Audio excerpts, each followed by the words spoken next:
I am on. Booyah. Alright.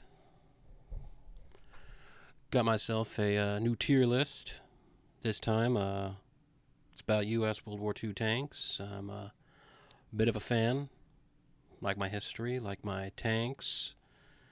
I tried to do this last week, and it didn't work out. But we're going to try again, and hopefully it works out this time. We got our S tier, making Uncle Sam proud. We got our many gonna buy this one. Hella improvement. Fairly average, not bad. Better than the Italians. Italians made some shit tanks. Done some good, and even worse than what the Japs made.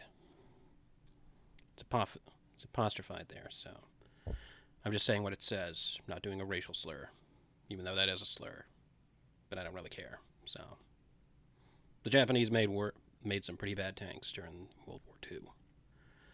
They made a lot of other really bad things, but they still gave a hell of an effort. Gotta give them that. Anyway, let's get started.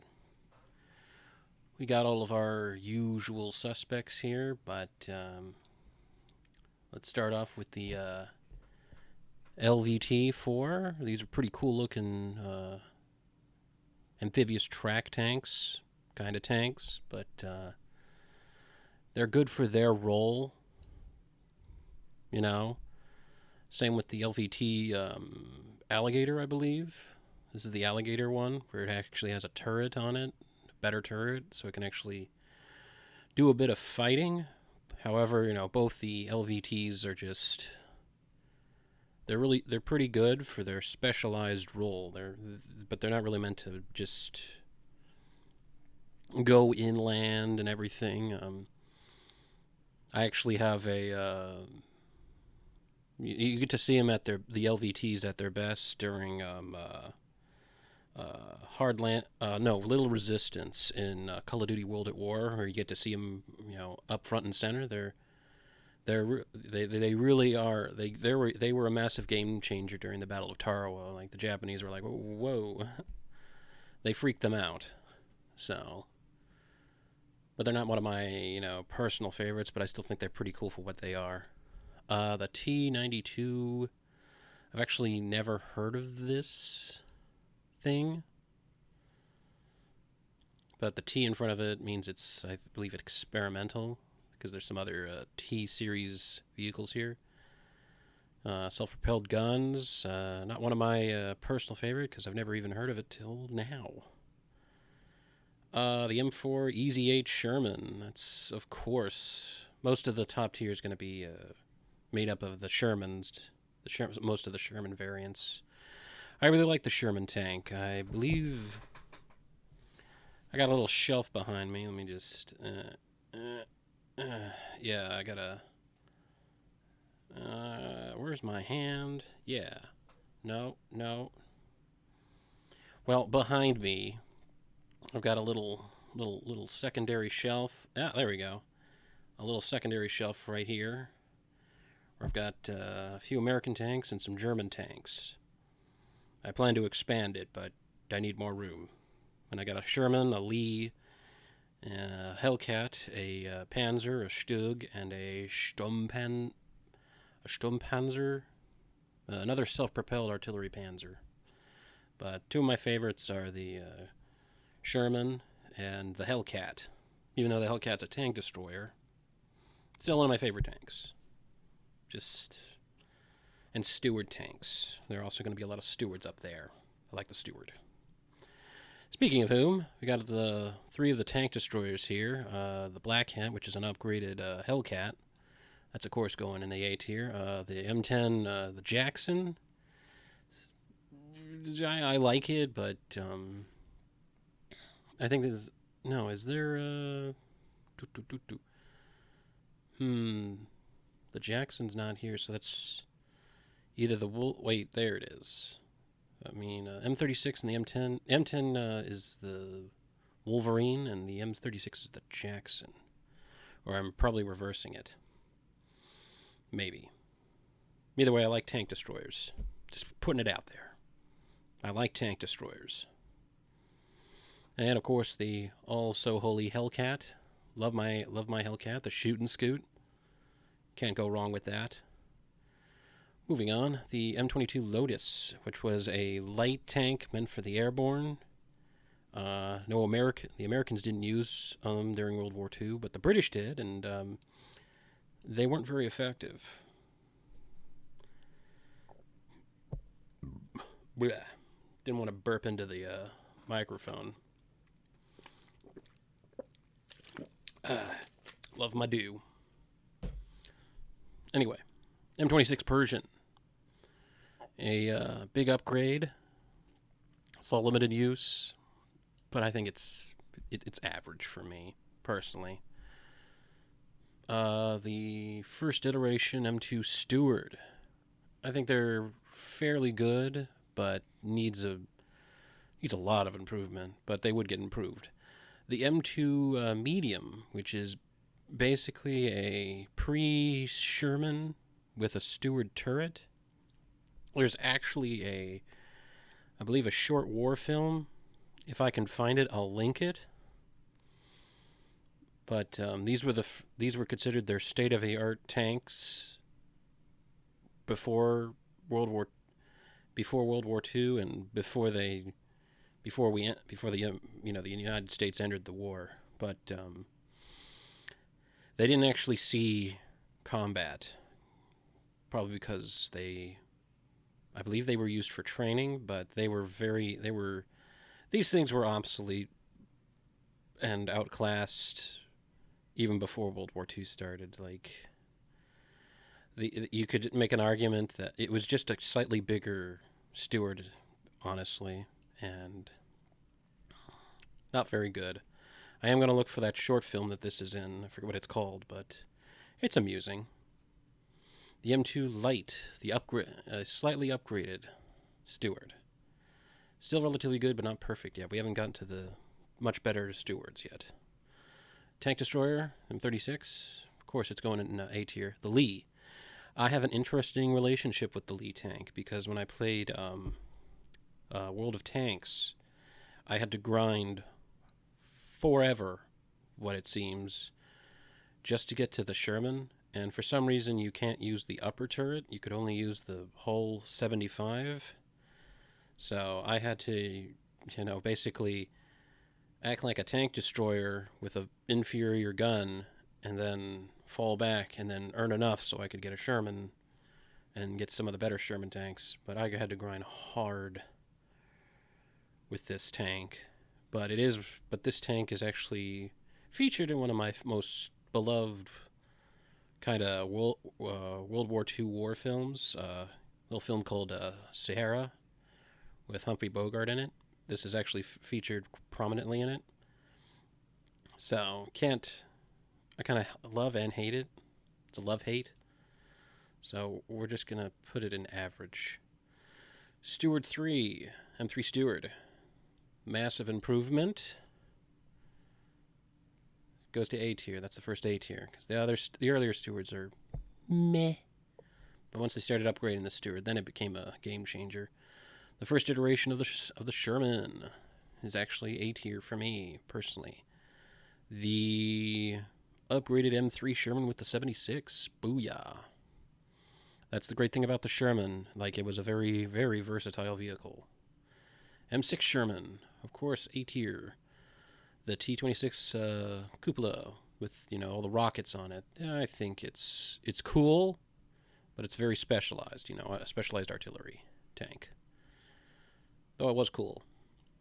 Anyway, the M3 Sherman, A tier. Love my Shermans. The A5, the latest and greatest in Stewards, with the 37 autocannon.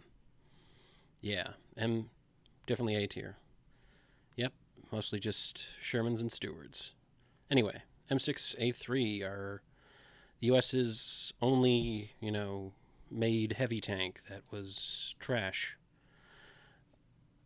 It led to the Pershing, but it was still not a very good. It was too big, too slow, and even though it was a heavy tank, it probably wouldn't have done very well against what it was intended to destroy, which was German tanks. The Germans would have just shot this thing up. Anyway, the M7 Priest is a fairly good design. It's got the Sherman can't talk, chassis with a 105 howitzer on it, so fairly good, specialized artillery. That's all cool. M8 HMC. This is basically just.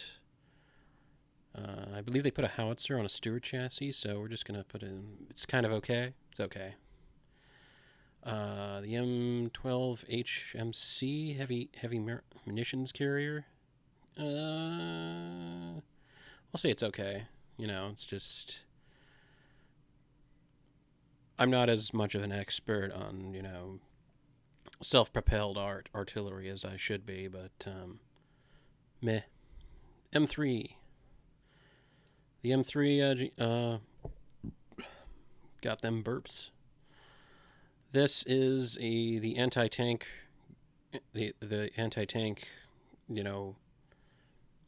vehicle early on in the war, and they were used in Africa before they realized, hey, maybe we should put big guns on tanks instead.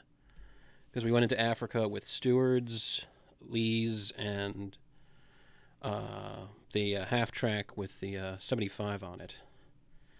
And once again, I believe, they are featured prominently in a mission in Call of Duty, the finest, Big Red 1, which was a pretty good game. I mean, you actually get to fight in Africa for once, which is a, highly missed theater of operations, and you get to fight in the Kasserine Pass, and then it gets blown to hell by a tiger. So we're going to just put it on average. It was okay, but there would be much better tank destroyers coming along. The T20 Medium. It's another meh tank, but it led to the Pershing, which was a better design. The T2695, this is the Tortoise, I believe.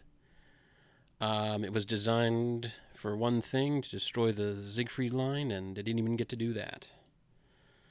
Meh. The 105 Sherman, booyah. The M4A4, upgraded Sherman, booyah. Going straight to S-Class. The Chaffee, a really good light tank, the upgraded version of the Stuart, and didn't get to see enough action. It's actually featured in two really great movies, Battle of the Bulge and Bridget Ripmagan. In Battle of the Bulge, that movie used all American tanks from the Spanish Army to make the film. The film is like the most historically inaccurate movie ever made. Like, it famously was not liked. Let me just put it in S tier while I'm talking. It was, the Battle of the Bulge, the movie was actually hated by Dwight D. Eisenhower, because he's like, what is this?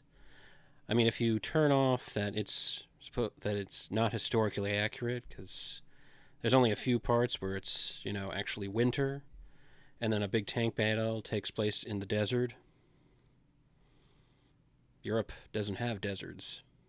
Well, Northern Europe, in Belgium and Luxembourg, is not a desert, even though they filmed it in Spain. Spain does have deserts and plateaus.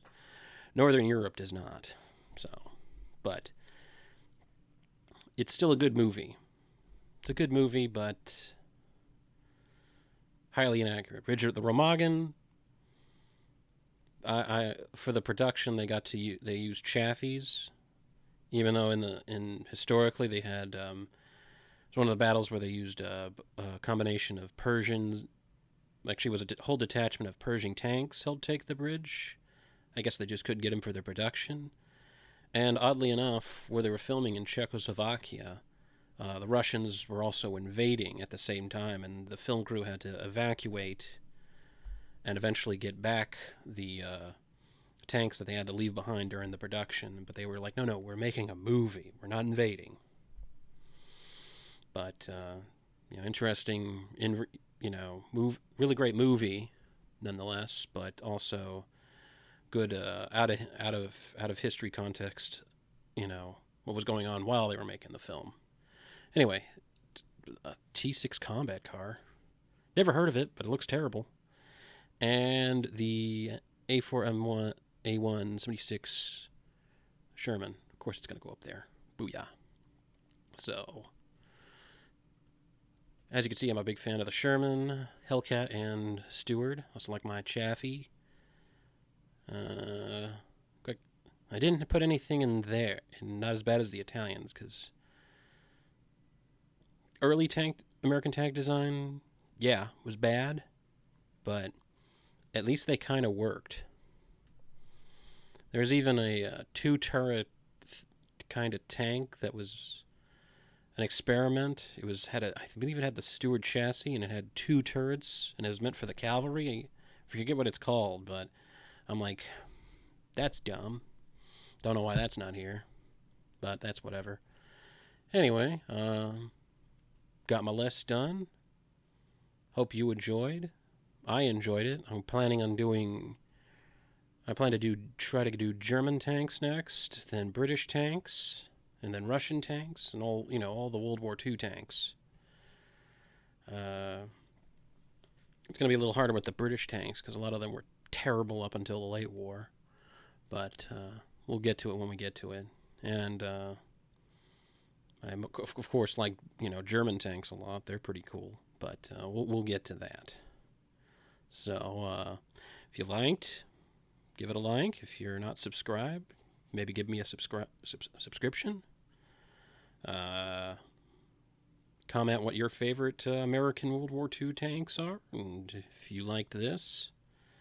And if you can take a look at my Patreon, if you so choose, then do so. And I hope you enjoyed, because I sure did.